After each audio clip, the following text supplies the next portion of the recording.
자, 우리가 기억해야 될 건 마지막 때 딱 하나 심판의 때가 있다. 그래서 대환란도 있는 거고, 또 우리 영혼의 백보자 심판이 있고, 또 원수마귀들로 시작한 모든 악의 심판이 하나님을 배신하고 또 아담과 하와를 미혹하고 이 땅에 계속해서 하는 나를 대적했던 그런 영들 적그리스도가 마지막 때 심판을 받게 된다. 이 심판의 때를 기억해야 됩니다. 그때 중요한 건 모든 심판은 자꾸 사람은 자기 행위에다 기준을 두거든요. 나는 선하다, 나는 아닐 거야. 그게 아니라 기준은 내 체감이 아니라 하나님만이 심판 주고, 내가 아무리 어려워 보여도 하나님은 너는 정죄를 받아라. 그러면 우리는 죽을 수밖에 없는 거고, 우리가 보기에 나보다 못하는 자 같고 어리석은 자 같은 하나님이 그를 높이시고 의롭게 하시면 그게 의로운 거예요. 그래서 심판이 있다는 말과 심판주는 하나님이시다, 이거 꼭 기억해야 됩니다. 우리가 종말론적으로 궁극적으로 하나님의 심판이 있지만 이 땅에서 살아가는 과정 중에 복도 있잖아요. 하나님 마지막 때 하나님 나라에서 얻을 복도 있지만 이 땅에서 살아가며 사명 감당할 때 주시는 복이 있다고요. 자, 여러분, 마지막 때 얻을 복은 하나님 나라의 복이고 하나님 자녀된 복이에요. 그것은 지금 죽어도 얻어요. 지금 죽어도 축복합니다. 왜? 그리스도 안에서 이미 복을 얻었어요. 축복합니다. 그러니까 지금 죽으나 10년 뒤에 죽으나 나중에 죽으나 우리는 그 복을 누릴 거예요. 그런데 이 땅에 사는 동안의 복은요, 그 복이 아니에요. 이 땅에 사는 동안은 이유가 예수를 믿고 전하는 거죠. 전하는 거. 사명이에요, 사명. 그러니까 이 땅에 살아가는 동안의 현세적인 복, 이 생에서도 받을 복은 사명을 감당해야 복을 받아요. 사명과 관련되어 있어요.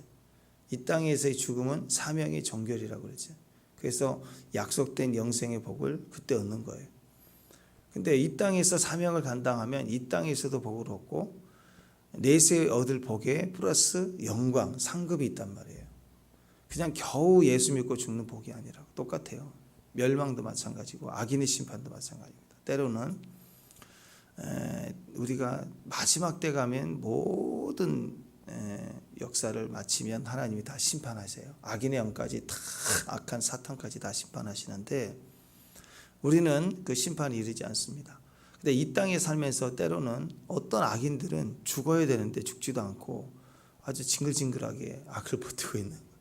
왜 그럴까요? 나 땅의 것은 우리와 상관없이 심판을 받게 돼요, 나중에. 그러나 이 땅이 현세적으로 그들이 악을 행하면서도 계속 버티고 있는 것은 다 사명 때문에, 사명. 그들도 사명이 있어서 하나님 쓰시는 거라고요. 근데 우리가 너무 괴롭잖아요. 그러니까 그 사이에서 내가 사명 감당하면 사명 감당하기 위해서 악인의 역사도 우리를 돕는 거예요. 그래서 오히려 핍박하는데 복음은 더 확장이 되고 또 부흥이 되는 경우가 많아요. 뭐 IMF나 또 코비드 시대나 이런 그 팬데믹 상태가 오는 것이 꼭 망하고 힘든 것만이 아니라 그 시대에 더 형통하게 되는 일들이 있다는 말이에요. 복음적으로. 악인의 역사는 이 땅에 사명이 있어요. 우리도 복도 사명이고 악인의 역사도 사명이에요. 그러니까 우리가 그 영역에서 단련이 되고 훈련되고 사명이 마치면 악인은 사라지게 돼 있어요. 그때 심판을 받아요. 그러니까 우리 입장에서 그냥 억울하니까 힘드니까 저놈을 쳐주세요, 예수 이름으로 막아라, 이렇게 할 게 아니라 하나님 바라보고 전적으로 주님을 의지하고 내가 완성되면 그 사명 끝난다고요. 끝나면 하나님의 찾아도 찾아보지 않도록 사라지게 돼 있습니다. 그래서 축복도 저주도 궁극적으로 다 예정되어 있지만 이 땅에서의 축복과 이 땅에서의 저주가 있어요. 그것은 하나님으로부터 말미암는 것인데 그것은 다 사명과 연결되어 있다. 그리고 우리가 항상 이 사명을 생각해야 됩니다. 모든 심판주는 하나님이다. 또 심판의 결과도 하나님께 있다. 자, 오늘 고라당이 각각 자기 향로를 가지고 모세 아론으로 들어버려서 회막문에 섰고 또 섰을 때 그들이 모세 아론을 또 대적하려고 그래요. 그때 하나님의 영광이 쫙 나타납니다. 하나님의 영광은 우리가 대제사장이 지성소로 들어가는 것처럼 하나님의 영광 앞에 의인이 엎드릴 때도 영광이 나타나지만요, 그 하나님의 의를 죽일 듯이 달려들고 대적하려는 위기가 올 때도 영광이 나타나요. 축복합니다. 둘 중에 하나죠. 하나님 영광이 구약적으로는 지성소 휘장 아니니까 휘장을 사람이 지나간다는 건 죽음이거든요. 그러니까 모세처럼 하나님 영광을 보여주세요. 그럼 내가 죽는다는 거예요. 하나님 영광을 보고 살 자가 없기 때문이죠. 그래서 죽을 각오를 하는 영광을 위해서 달려들 때 하나님 영광이 나타나요. 때로는 대적이 나를 죽일 듯이 할 때, 나는 아직 사명이 남아있는데 나를 죽일 듯이 달려들 때 감사해야 돼요. 그때가 영광이 나타날 때. 온 회중에게 영광이 나타납니다. 이것은 마치 뭐가 같냐면 법정에서 재판을 판결하는 판사가 쫙 등장하는 거예요. 입장해가지고 그때 다 일어서잖아. 재판관이 앉으면 딱 앉는 거예요. 그때 판결하죠. 인생사의 모든 옳고 그름, 신앙의 옳고 그름 맞고 틀리냐, 사람이 정하는 기준이 아닙니다. 그것은 종교예요. 종교. 그래서 모든 종교에는 구원이 없죠. 사람이 정한 구원의 방법에 구원이 있을 수가 없어요. 구원의 길은 하나님께만 있어요. 그래서 하나님이 구원의 기준이 되고 판단의 기준이 되는 겁니다. 오직 하나님만이 판결하세요. 그래서 오늘 21절을 보면 하나님은 제 재판석에 앉으셔서 악인과 의인을 구별하십니다. 똑같아요. 반드시 재판장이 판결을 할 때 악인과 의인을 구별합니다. 무죄 꽝꽝꽝 또는 누구는 유죄 사형에 처함하고 딱 하잖아요. 악인과 의인을 구별하십니다. 21절 모세와 아론에게 너희 이 회중에서 떠나라 구별시키죠. 24절 회중에게 너희는 고라와 다단과 아비람 장막 사면에서 떠나라. 의로운 자들은 악인과 함께 멸망하지 않도록 어느 때가 되면 떠나라. 요한계시록에 보면 짐승의 표가 나오잖아요. 1260일 동안 대환란을 당할 때 의인들에 대해서 여러 모양이 있지만 1260일 동안 예언하리라. 따로 광야에 하나님이 모으세요. 하나님이 환란 가운데서 보호하신다고요. 주권적으로. 또 출애굽 당시에 애굽의 대재앙이 일어날 때도 고센 지역을 중심으로 보호하셨어요. 거기는 빛이 있어요. 같이 이렇게 질병을 처음에는 당하지만 중간부터는 고센 지역을 전적으로 보호하시죠. 환란이 강해지고 커질 때 보호하신다고요. 하나님 구별하신다는 뜻이에요. 악인과 의인을 구별하세요. 하나님은 의인과 악인을 철저히 구별하십니다. 갈수록 더 구별해요. 왜냐하면 생각해 보세요. 갈수록 음란해지고 그렇게 타락해지고 그러면 성도들은요 거기서 견딜 수가 없어요. 그렇게 살 수가 없어요. 그냥 이렇게 타협하고 그런 정도가 아니라 점점 심해지면 그거 살 수 있겠어요, 여러분? 그 사회에서 어느 직장에 가는데 그 직장이 소돔과 고모라 성처럼 막 동성애하고 그게 법이고 그게 자연스러운 거고 그래야 거기서 돈을 벌 수 있고 그런 직장이 계속 사회 문화가 계속 그렇다면 그 살고 있겠어요? 숨통이 막이지. 그러니까 못 살죠. 우리 같으면 시골에서 차라리 조그만 텃밭이라도 배추나 키워서라도 자급자재 먹고 살지언정 직장 생활하면서 그렇게 계속 그 문화권에 있으면서 돈을 벌고 사겠냐고 못 살아요. 의인들은요 시간이 갈수록 타협이 되고 뭐 그런 경우도 있겠지만 그렇게 안 되는 영역으로 급속도로 변화가 된다고. 그 극치가 짐승의 표를 받는 것 같은 거예요. 그러니까 못 사는 거예요. 살라고 그래도 못 살아요. 그러니까 자연스럽게 그게 핍박일 수도 있지만 동시에 구별하게 하시는 거예요. 못 살게 하시는 하나님의 숨통을 조여오는 이 압박 속에 있는 것은 하나님의 허락하심이 거기 섞여 살 수 없다는 것을 우리에게 계속 말해요. 어느 때가 되면 나 도저히 못 살겠다. 그렇잖아요. 여러분 사우나 들어가 보시지만 견뎌봐야 모래시계 한두 번이지 좀 지나면 막 더워서 견딜 수가 없어요. 막 5기로 견뎌. 내가 땀을 더 흘려야지 했지만 좀 지나면 너무 더워서 막 숨통이 조이면 못 견뎌요. 결국은 나온다고요. 계속 있을 수가 없어요. 아니면 죽든지 그러지 않겠어요? 그러니까 이 마지막 때가 될수록 우리는 의인들은 세상에 견딜 수가 없어요. 또 악인도 마찬가지입니다. 의인들이 너무 의로우면 이거 밥이거든요. 늑대 한 마리 와가지고 이리들끼리 있으면 지 밥이야. 이용해 먹고 지기 좋잖아요. 그런데 너무 의롭고 너무 투명하면요 힘들어요. 의인들은요 여기가 CCTV를 갖다가 100개를 설치했다, 10,000개를 설치했다, 그럼 무슨 소용이 있어요? 그냥 평소에 들어서 하면 되지. 그죠?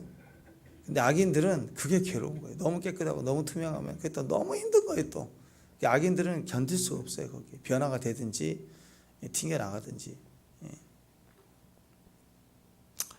자, 마지막 때가 될수록 핍박이 온다, 어려움이 온다. 이 모든 것들도 사실은 악인과 의인을 철저히 구별하심입니다.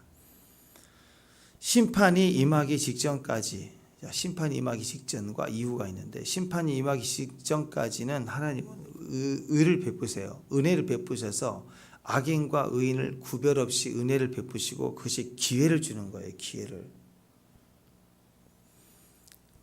그래서 우리가 마태복음 5장에서 했었잖아요.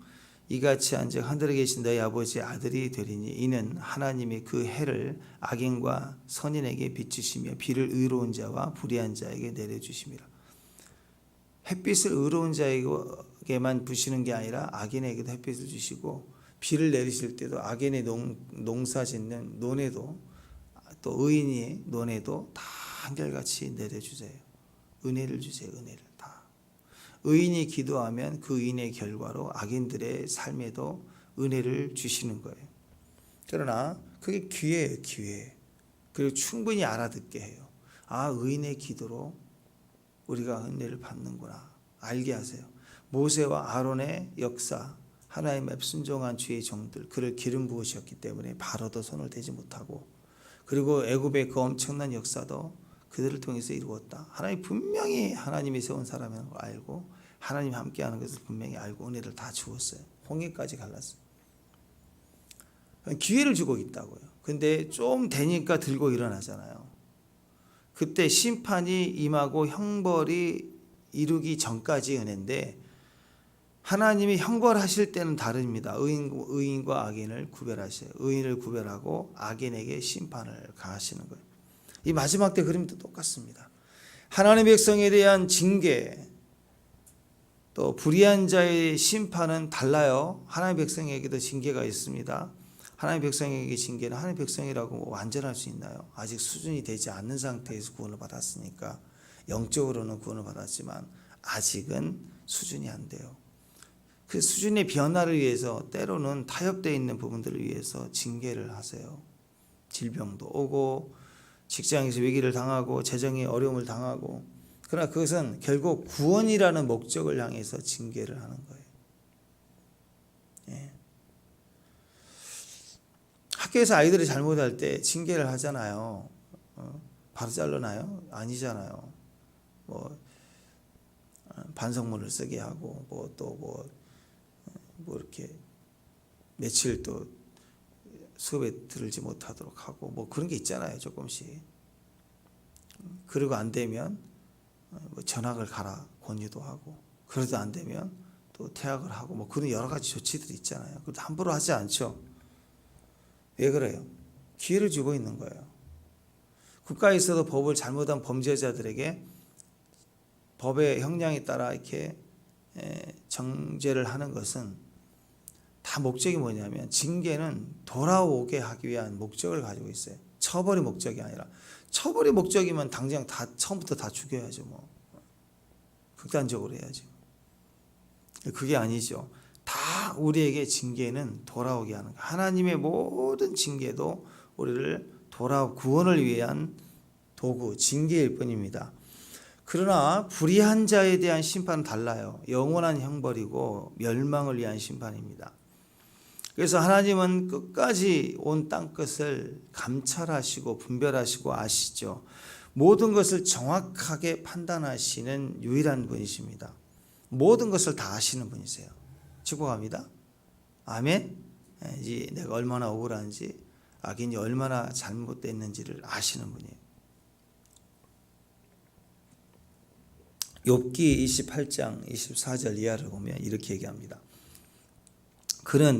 이는 그가 땅 끝까지 감찰하시며 온 천하를 살피시며 바람의 무게를 정하시고 물의 분량을 정하시며 비 내리는 법칙을 정하시고 비구름과 구름의 길과 우리의 법칙을 만드셨다. 이 모든 것을 철저하게 하나님이 다 계산하고 하시는 거예요. 그래서 하나님은 목자가 양 무리 가운데 염소를 구별해내는 것처럼, 그거 어려워요. 목자는 너무 쉽죠. 우리도 보면 모양새가 좀 다르잖아요, 그죠? 근데 목자는 자기 양을 위해서, 왜 몰라? 자기 양도 아는데 악인과 의인을 정확하게 주님은 구별하십니다. 우리 마태복음 25장 환란 얘기할 때 했는데 기억나십니까? 모든 민족을 그 앞에 모으고 그 앞에 모았어요. 각각 구분하기를 목자가 양과 염소를 구분한 것 같이 하여 양은 그 오른편에 염소는 왼편에 두리라. 심판 직전에 이 일을 하시는데 오늘 모세를 통해서 이 일을 하고 계시는 거예요. 하나님은 정확하십니다. 한치 오차도 없습니다. 마지막 최후 심판 때 악인과 의인을 정확하게 구별하십니다. 의인은 영생에, 악인은 형벌에 처하게 될 겁니다. 마태복음 13장 천국장에 30절에 보면 둘 다 추수할 때까지 함께 자라게 두라. 함께 자라게 두라. 때가 되면요, 추수 때 내가 추수꾼에게 말하기를 가지는 먼저 거두어 불사르게 단으로 묶어두고 곡식은 모아 곡간에 들이라. 딱 나눠져요. 근데 이 가라지하고 곡식은 중간에 가다가 가라지가 되거나 곡식이 되거나 그러진 않죠. 처음부터 가라지인데 알곡을 위해서 내버려두는 거예요, 계속. 그러니까 오늘 이 고라당은 어느 날 좀 이렇게 여유가 생기고 힘이 생기니까, 인정받으니까 제사장 되고 싶다, 나도 하고 싶다, 또는 내가 모세 역할도 해야지 하고 변질된 것 같지만 사실은 그대로 둔 거예요. 처음부터 그런 기질이 있었어요. 이들이 제일 먼저 원망을 했고, 이들이 제일 먼저 모세가 올 때부터 바로의 심기를 건드려 우리를 괴롭게 한다고 거절했던 그런 무리들이고, 그게 홍해 앞에서 갑자기 울고 불고 뒤에서 애굽의 군대가 쫓아오니까 여기서 죽이려고 했느냐 원망했고, 또 이들이 올라가서 또 레이지파 세워질 때 그때 또 반역하고, 또 그때마다 이번엔 또 들고 일어나서 또 고라당을 또 유능한 250명을 모아다가 당을 짓고 본격적으로 대적했어요. 그러니까 그 정도가 불평 원망이 아니라, 그리고 생각해 보세요. 이 12정탐꾼이 와서 보고할 때 10명이 말을 듣고 뒤집어졌던 이 무리, 밤새도록 원망하고 울었던 무리들, 이게 정상이 아니죠. 그렇죠? 그러니까 벌써 이 세력의 힘이 커진 거예요. 그리고 그것을 규합했어요, 조직적으로. 그러니까 알곡도 추수 때가 되니까 커진 거예요. 정체를 드러내고 힘을 가지고. 그래서 이제는 하나님이 추수 때가 됐다라는 거죠. 고린도후서 5장 10절에 보면 우리는 다 반드시 그리스도의 심판대 앞에 나타나게 되어 각각 선악간에 그 몸으로 행한 것을 따라 받으려 합니다. 우리는 반드시 하나님 심판 앞에 서게 됩니다. 베드로후서 2장 9절, 주께서 경건한 자를 심판대에 건지실 줄 아시고 불의한 자를 형벌 아래 두어 심판 날까지 지키시며. 하나님은 반드시 구별하세요. 그래서 기다려야 됩니다. 그때를. 자, 다시요. 하나님은 심판 주시고 하나님은 심판 때가 반드시 있고, 그리고 마지막 직전에 구별하신다. 우리는 우리 주변의 모든 영혼들, 특히 악한 자들과 죄인의 영혼을 위해서도 마지막 심판 때 들어가기 전까지는 심판 때에 들어가지 않기를 그들을 위해서 중보해야 돼요. 그렇죠? 아직 기회가 남아 있으니까.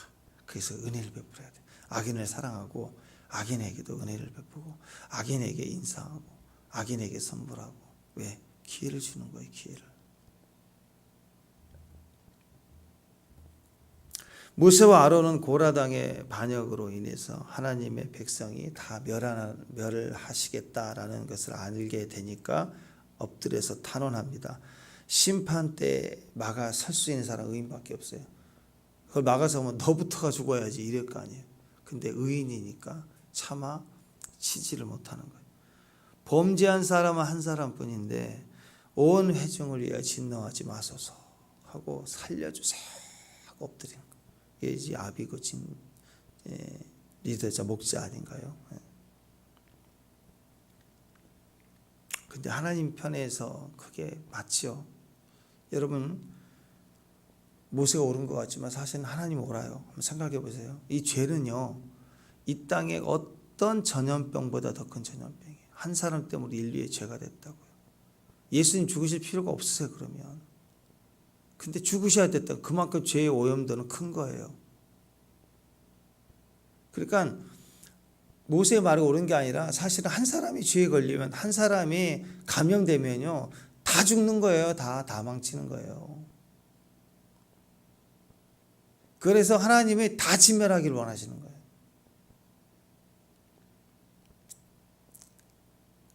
죄는 고쳐지는 게 아니니까. 고쳐졌으면 예수님 오셔서 죽을 이유가 없으시죠. 그냥 고치면 되는 거죠. 그냥 쏙쏙 빠져나가거라. 그러면 죄가 쏙쏙 빠져서 쑥 나가면 없어지겠죠. 죄가 그렇게 해결되면 주님이 뭘 이렇게 어렵게 하시겠어요. 폭풍아 잠잠하라. 폭풍은 잠잠해. 포도주로 바뀔지어다. 바뀌어요. 근데 문제는 인격은 안 바뀌어요. 죄는요, 현상이 아니라니까요. 제가 늘 말씀드리죠. 감기에 걸리면 감기의 증세가 나오지만 증세는 감기가 아니에요. 감기로 인한 증세, 콧물, 기침. 그건 감기가 아니라 감기의 증세라고요. 죄로 인한 행위들은 아무리 제도하고 묶어놔도 죄는 인격과 결탁된 존재 성향이기 때문에 안 바뀐다고 오염된 게. 피로 흘려서 지워야 돼요. 그게 안 되니까 예수님 모셔서 대속하신 거야. 피값이 반드시 제거돼야 돼요. 피눈물 나야 바뀌는 거야. 인간이 피눈물 흘려야 그 사람의 생각이 뜯어 고쳐지잖아요. 막 악인이 막 죽겠다 그러니까 돈 주고 뭐 하면 또 이렇게 병원 보내주고 그럼 바뀝니까? 그때만 헤헤 그리고 좋아하고 은혜라고 생각하지 않고요. 야 내가 한 건 했다라고 생각하는 거예요. 또 등쳐 먹었다 하고. 근데 그런 사람이 변화가 되려면 인생에 피눈물 나야 돼요. 인격이 고통스러워져야 거기서 진짜 변화가 되는 거예요. 그 고통은 사망과 같은 고통이에요. 악인은 그런 고통을 만나기 전까지는요, 회개가 되기 전까지는 악하면 더 악질돼요. 독하면 더 독질돼요. 그러나 그게 전부가 깨지고 무너진 고통을 지날 때 변화가 됩니다. 그건 예수님의 사랑밖에 없어요. 그래서 우리는 이 리더자는 모든 사람을 위해서 악인의 심판에 있는 회중 앞에서 오늘 모세는 하나님이다 하나님 엎드려 막아줘요. 왜 그럴까요? 이 불가능한데 하나님이시니까. 우리는 못하지만 하나님은 하실 수 있어요. 원래는 막아도 안 되는 거고 다 오염되니까 안 되는 거죠. 근데 막아설 수 있는 이유는 왜? 심판주는 하나님이시고 하나님이시잖아요. 하나님에게 무슨 방법이 있으실 거 아니에요. 그래서 하나님이 유보해 주십니다. 율법을 주시는 것처럼 중보자의 기도로 반응하기 시작해요. 모든 사람은 리더자는 모든 사람을 위해서 기도해야 됩니다. 디모데전서 2장 1절에 보면 내가 첫 번째 고난하니 모든 사람을 위하여 간구와 기도와 도구와 감사를 하되 모든 사람을 위하여. 특히 2절에 보면 임금들과 높은 지위에 있는 모든 사람을 위해서 하라. 지금 대통령 막 까고 막 정치인 까고 할 게 아니라 그게 그만큼 관심이 있으면 그들을 위해서도 기도해야 돼요. 이는 우리가 모든 경건과 단정함과 고요하고 평안한 생활을 하려 함이라. 모든 자를 위해서 기도해야 돼요. 악인을 위해서도 해야 돼요. 심지어 우리를 핍박하고 대적하는 자들을 위해서도 해야 합니다. 예수님처럼 스데반처럼 핍박 속에 피 흘리고 순교하는 순간에도 그들을 용서해야 돼요. 예수님도 저희는 자기의 하는 것을 알지 못합니다. 스데반도 죽어가면서도 이 죄를 그들에게 돌리지 마옵소서. 어리석은 이스라엘 백성들 바보들은 우리에게 돌리라. 예수의 핏값 우리에게 돌리라. 이 바보 같은 거. 이게 얼마나 무서운지를 모르.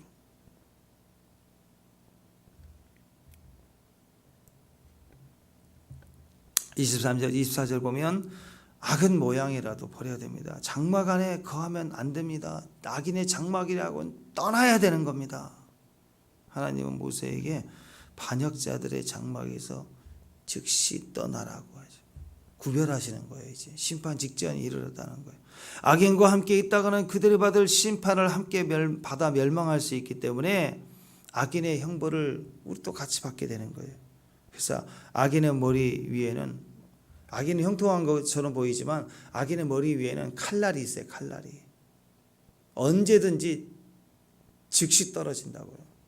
머리 위에 칼이 있다니, 칼이. 그 삶을 두려워하지 마세요. 그 삶을 동경하지도 마세요. 거기에 벌벌 떨지도 마세요. 항상 심판의 칼이 놓여 있기 때문에 한 방에 가요. 한 방에. 언제 심판대에 들어갈지 몰라요. 그러니까 성도는 어떤 명분으로든 한두 번 속을 수도 있겠지만 불의하고 악한 집단에 절대로 가담하면 안 돼요. 가담한다는 구체적인 의미는 어느 선이냐? 먹고 마시는 겁니다. 거기서부터 시작이에요.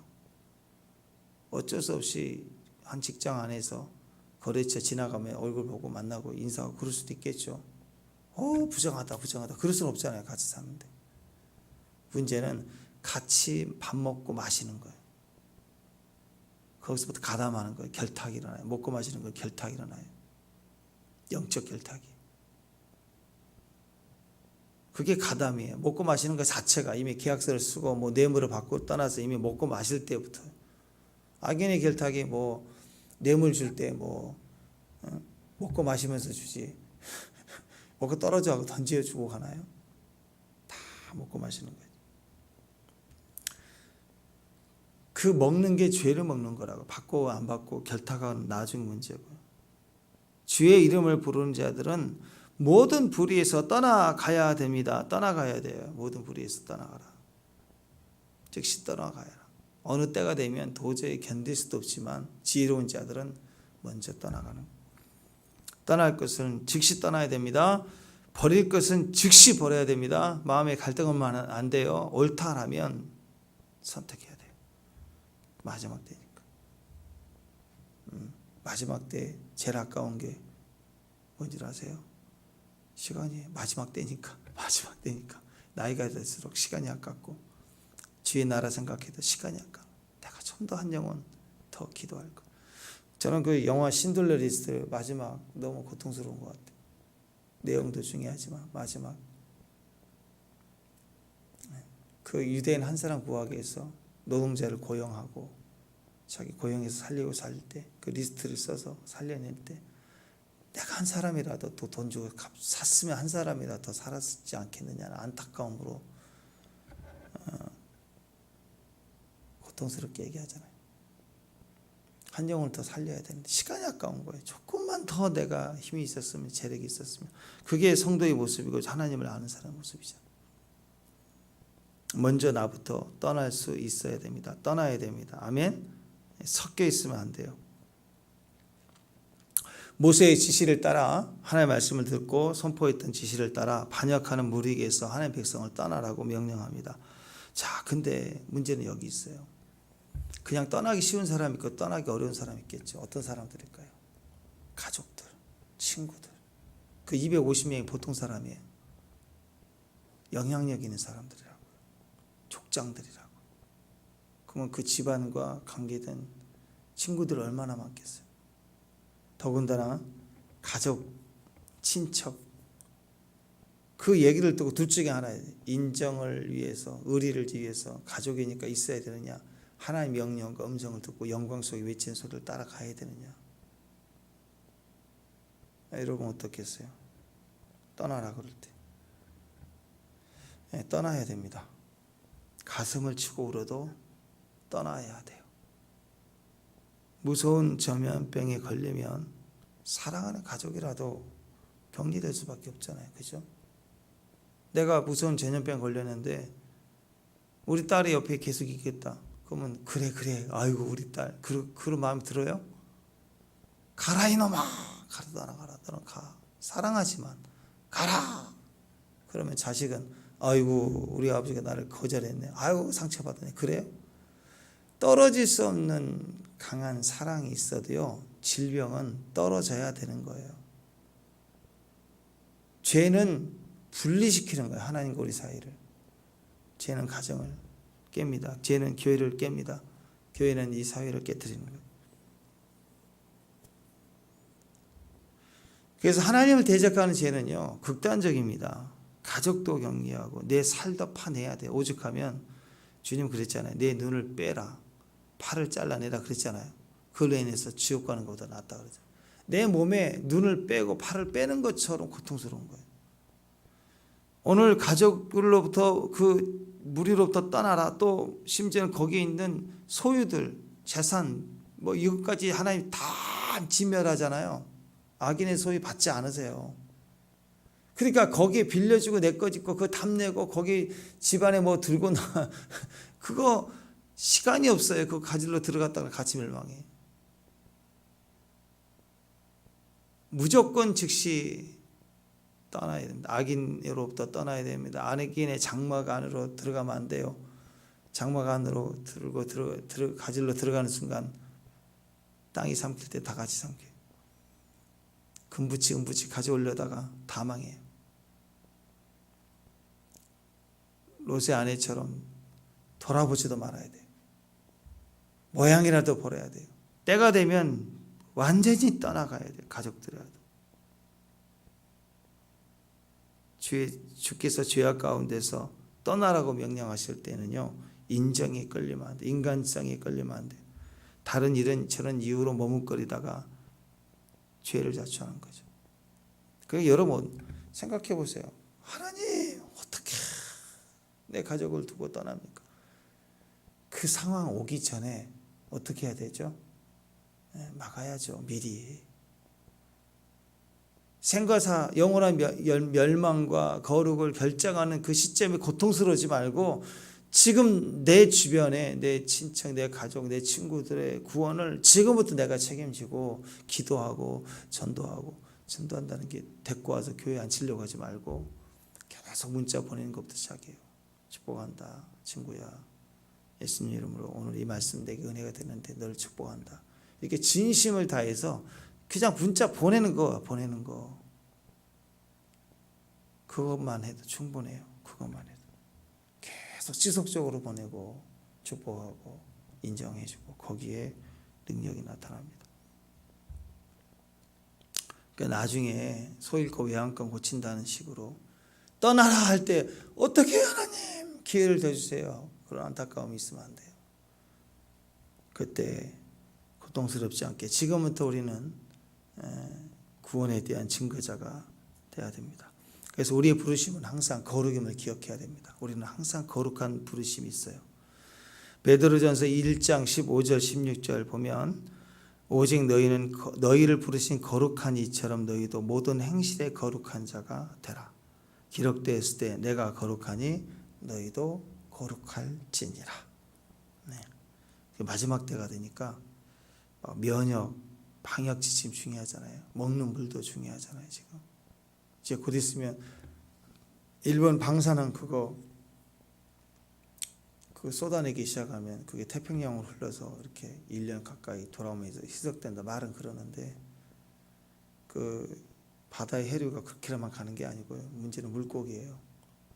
물고기가 이 제주도로 우리 이 부산 쪽으로 오는데 4일이에요. 4일. 그리고 그 평행수라고 배가 움직이면 배 안에 그 물을 잡아주는 넘어지지 않도록 물을 집어넣어서 배가 안정적으로 맞춰준 수평수가 있는데 그 수평수는 배가 움직일 때마다 교환을 해줘야 된다.